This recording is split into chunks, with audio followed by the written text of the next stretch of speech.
Hello students, જય સ્વામિનારાયણ બધાને. સહજાન વિદ્યાલય તરફથી ચાલતા ઓનલાઈન વિડીયો લેક્ચરમાં હવે ધોરણ 11નું ચેપ્ટર 10નો અભ્યાસ કરીશું.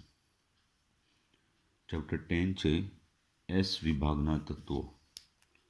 એસ બ્લોક એલિમેન્ટો. કયા? એસ વિભાગના તત્વો.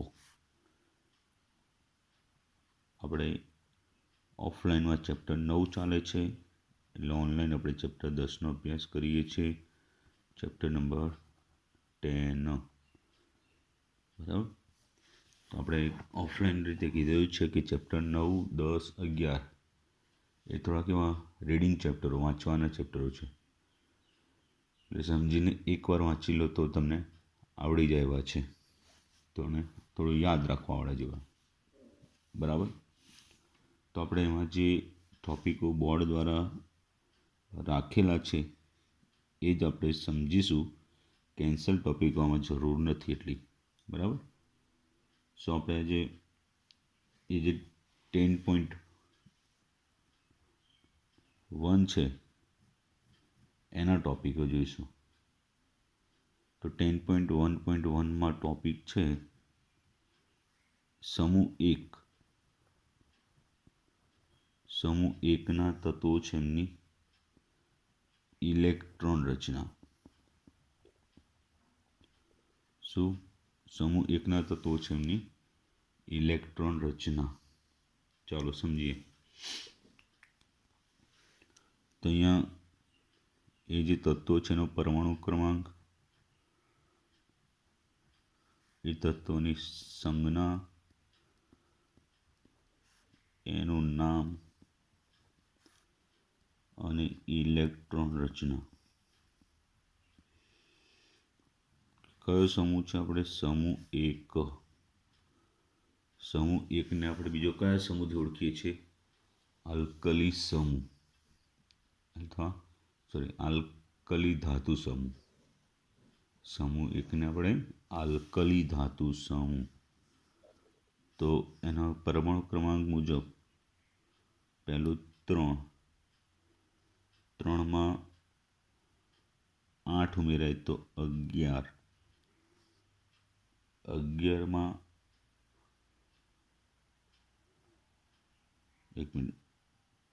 11ની અંદર 8 ઉમેરાશે તો 19,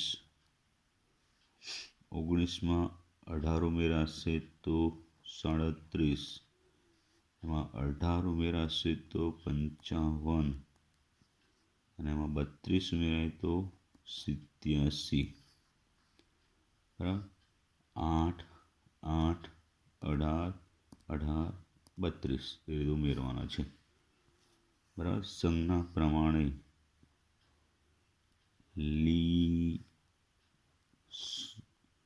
લીસોડી,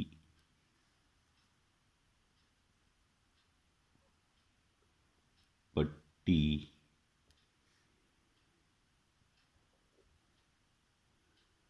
રૂબી, સરસે, ફરાર.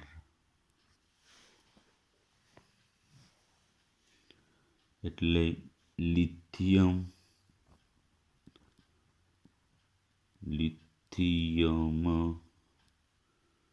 Sodium, potassium, rubidium, caesium and francium. बराबर. चलो इलेक्ट्रॉन रचना આપણે બરાબર ધ્યાન આપજો.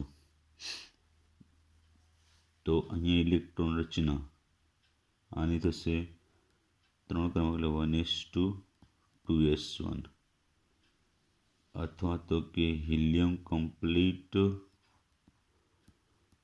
2s1. બરાબર. એ રીતની 1:2s2, 2p6, 3s1, અથવા નિયોન કમ્પ્લીટ 3s1 અને એ રીતે 1s2 2s2 2p6 3s2 3p6 4s1 અથવા આર્ગોન કમ્પ્લીટ 4s1 બરાબર 18 થઈ અને 19મો 4s1 રૂબિડિયમ માટે 1s2 2s2 2p6 3s2 3p6 3d10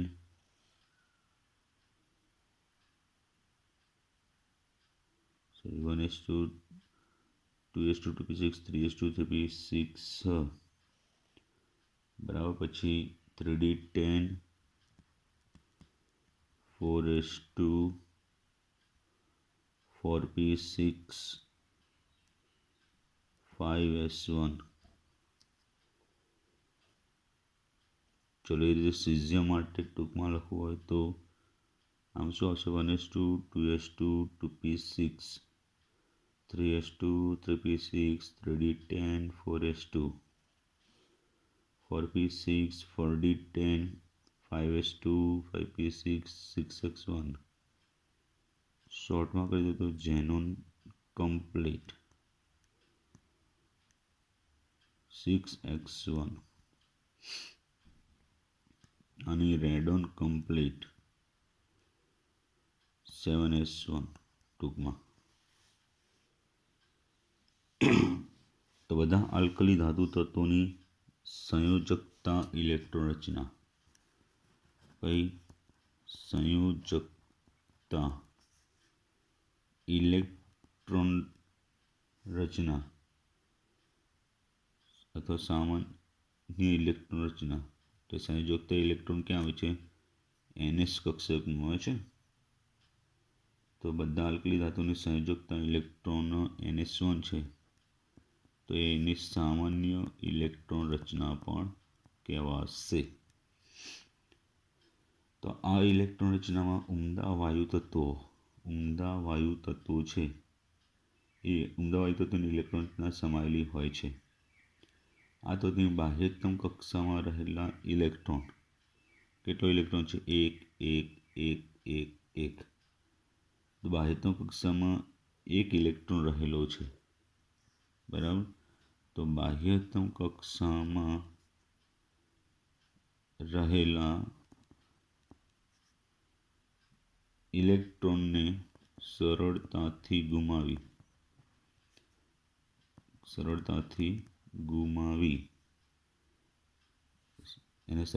શકાતા હોવાથી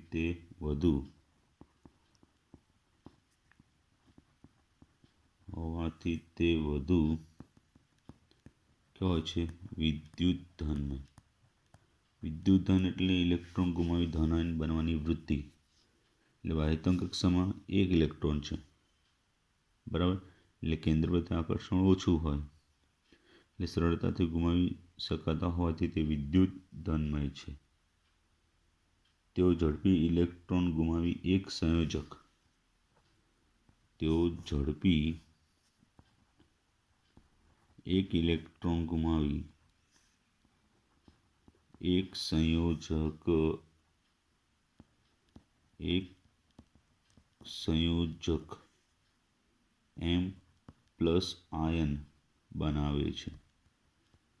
M પ્લસ આયન બનાવે છે આ કારણે તેઓ કુદરતમાં મુક્ત રીતે મળી આવતા નથી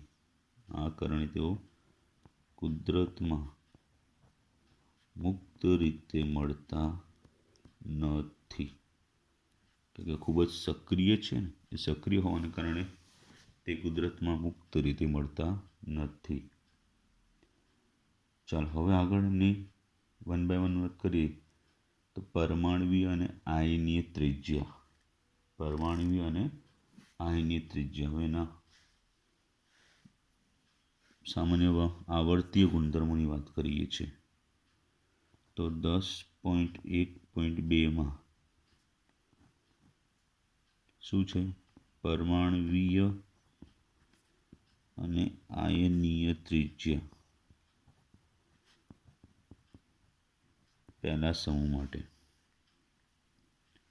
તો આવર્ત કોષ્ટકમાં કોઈ પણ આવર્તમાં આલ્કલી ધાતુ હોય, આવર્ત કોષ્ટક જોશો તે આવર્ત કોષ્ટકમાં દરેક આવર્તમાં પહેલું તત્વ કયું છે? આલ્કલી. આવર્ત કોષ્ટક હોય માં દરેક આવર્ત છે એનું પ્રથમ તત્વ કયું છે? આલ્કલી ધાતુ. બરાબર. તે આલ્કલી ધાતુઓ હોવાને કારણે આલ્કલી ધાતુઓના પરમાણવીય કદ સૌથી મોટા હોય છે. આ તેમના શું છે કીધું? પરમાણવીય કદ સૌથી મોટા. બરાબર. એમાં જેમ પરમાણ્વીય ક્રમાંક વધે, આલ્કલી ધાતુઓ છે એમાં જેમ પરમાણ્વીય કદ વધે, પરમાણ્વીય ક્રમાંક, એમાં જેમ પરમાણ્વીય ક્રમાંક વધે એની સાથે સાથે એમનું પરમાણુ કદ પણ વધે છે. પરમાણુ કદ પણ વધે છે. તો એક સંયોજક આયનો જે M+ હોય એના જનક પરમાણુ કરતાં, એક સંયોજક આયનો M+ એ એના જનક પરમાણુ કરતાં નાના હોય છે. એટલે એક સંયોજક આયનનું કદ કોના કરતાં? એના જનક પરમાણુ હોય છે એ જનક પરમાણુ કરતાં ઓછું એટલે નાના હોય છે. બરાબર. આ ધ્યાન આપજો બધું. આ બધું આપણે આગળ ત્રીજું ચેપ્ટર જે આવર્ત કોષ્ટકવાળું છે એમાં ભણી ચૂક્યા છે. ત્યાંથી સમૂહમાં આલ્કલી ધાતુ છે એના સમૂહમાં ઉપરથી નીચે તરફ જતા આલ્કલી ધાતુઓ છે એ આલ્કલી ધાતુઓની પરમાણુ ત્રિજ્યા અને આયની ત્રિજ્યા વધતી જાય છે. પરમાણુ ત્રિજ્યા અને આયની ત્રિજ્યા બંને શું થાય છે? વધતી જાય છે. બરાબર. આથી કહી શકાય કે લિથિયમથી સીઝિયમ તરફ જતા પરમાણવીય કદ વધે છે. બરાબર. આગળના ટોપિકમાં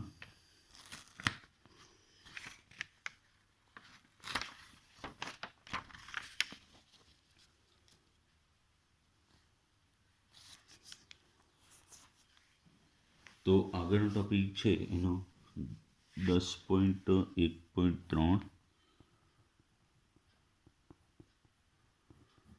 જે છે આયનીકરણ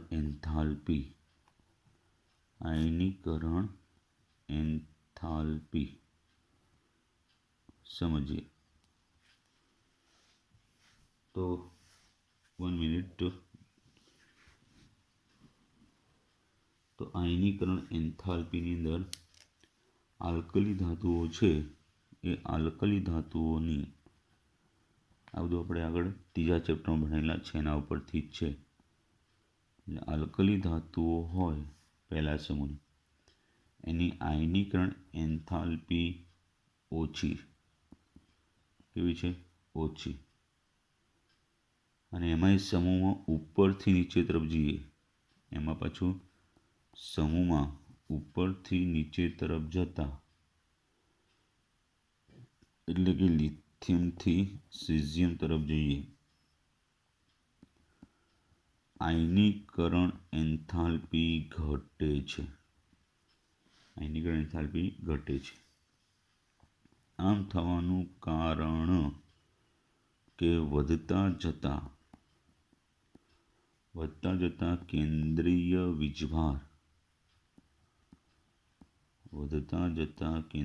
વીજભારની સરખામણીમાં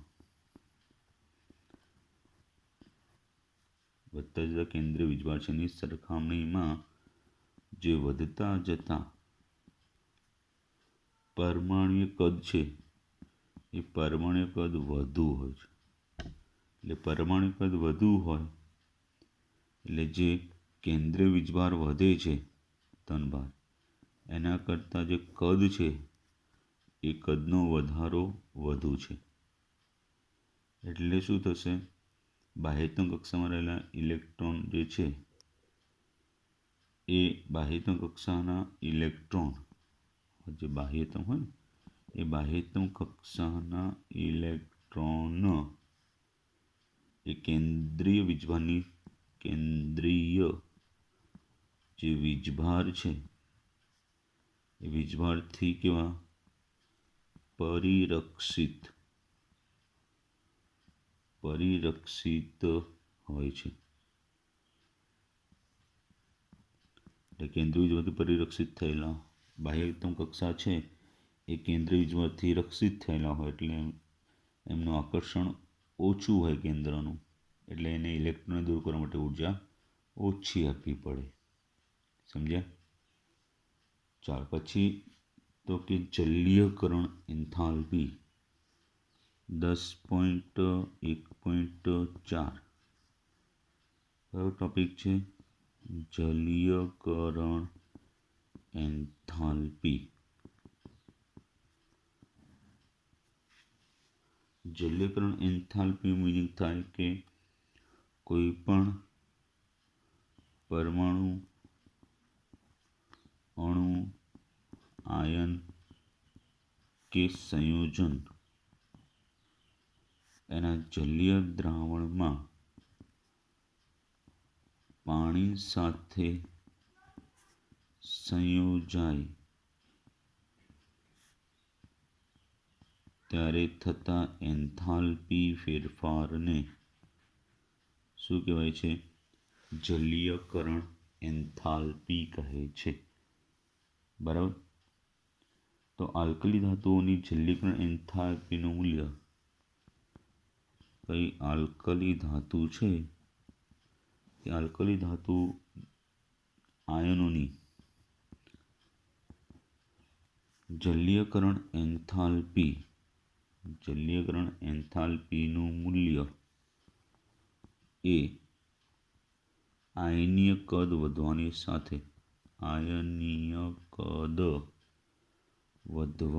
સાથે ઘટે છે. આયનીય કદ વધે એમ એમની જલીયકરણ એન્થાલ્પી ઘટે છે. કે જેટલા નાના કદના અણુ હોય એટલા પાણી સાથે આકર્ષાઈને વધુ જકડાયેલા રહે છે. જેટલા વધુ જકડાયેલા રહે એટલી ઉર્જા કે ઉષ્મા વધારે મુક્ત થાય, એટલે એમની જલીયકરણ એન્થાલ્પી વધારે હોય. મોટા કદના અણુ હોય એટલા એમની આસપાસ ઓછા પાણીના અણુઓ જકડાયેલા રહે છે. બરાબર? એટલે એમની એન્થાલ્પી ઉષ્મા ઓછી મુક્ત થાય છે, એટલે એમની જલીયકરણ એન્થાલ્પી ઓછી છે. ટૂંકમાં નાના કદ હોય તેટલી એમની જલીયકરણ એન્થાલ્પી વધારે છે. એટલે આ રીતનો ક્રમ થશે. Li પ્લસ કરતાં Na પ્લસ, Na પ્લસ કરતાં K પ્લસ, એના કરતાં રુબિડિયમ પ્લસ અને એના કરતાં સીઝિયમ પ્લસ. એમની જલીયકરણ એન્થાલ્પી ઘટતી જાય છે. તો લિથિયમ પ્લસનો જલીયકરણ એન્થાલ્પી વધારે એટલે જલીયકરણ અંશ સૌથી વધુ છે. સૌથી વધુ હોવાને કારણે લિથિયમ ક્ષારો હોય છે એ કેવા જળયુક્ત હોય છે. એટલે કે ઇંગ્લિશમાં કહેવાય તો હાઇડ્રેટ રૂપે હોય છે. જેમ કે દાખલા તરીકે LiCl × 8H2O છે. એટલે LiCl છે એના જે પણ અંદર આયનો છે Li પ્લસ એ પાણીના 8 અણુ સાથે જકડાયેલો રહે છે. બરાબર. તો આ રીતે આપણે એક પહેલો ટોપિક 10.1માં એના પેટા મુદ્દાઓ આપણે સમજ્યા છે. આમાંથી જે કઈ રીતે પૂછી લે એટલે એકવાર વિડીયો લેક્ચર જોઈ એટલે 2-3 વાર જોઈ, એકવાર સમજીને એકવાર મોઢે લખશો. બરાબર. જય સ્વામિનારાયણ.